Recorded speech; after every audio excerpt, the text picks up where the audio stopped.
आज हम रूस की क्रांति पढ़ेंगे। सबसे पहले रूस की क्रांति 1917 में हुई थी, ये तो जानते हैं। वर्ष 1917 की रूसी क्रांति 20वीं सदी के विश्व इतिहास की एक महत्वपूर्ण है। मतलब कि 20वीं सदी में जो रूस की क्रांति हुआ था वह सबसे महत्वपूर्ण घटना था।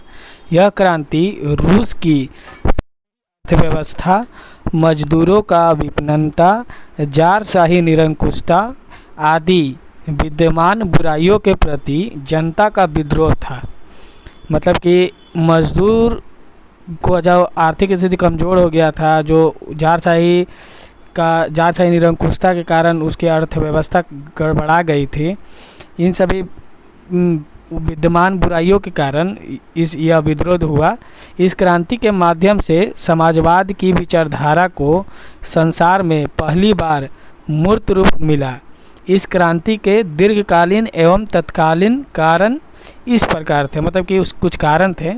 तो दीर्घकालीन कारण जो था तो उसमें सबसे पहले था जारशाही की निरंकुशता, दूसरा था शासकों की अयोग्यता, तीसरा था सामंतशाही शासन, चौथा था जनता की जागरूकता और पांचवा था श्रमिकों की दयनीय स्थिति और छठा था आर्थिक दशा। तो सबसे पहले हम जारशाही जो जार निकोलस था उसकी निरंकुशता के बारे में देखेंगे।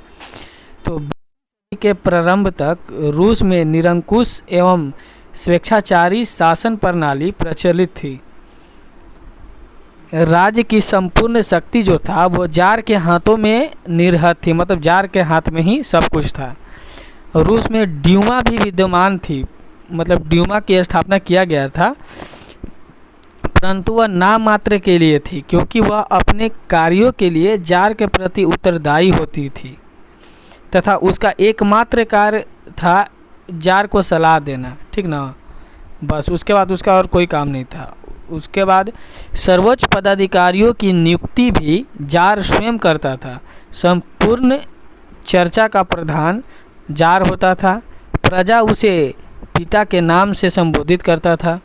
अतः जनता के भारी असंतोष व्याप्त हो गया, जिसका परिणाम यह निकला कि कुछ वर्षों में 1917 की क्रांति की महत्वपूर्ण घटना घट गई।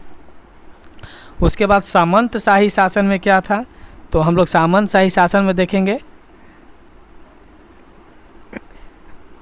क्रांति मतलब 1917 के क्रांति से पहले रूस की अधिकांश जनता कृषि पर निर्भर थी। मतलब कि जो क्रांति से पहले जितना भी मजदूर थे, जनता थे, वह सब कृषि पर निर्भर था।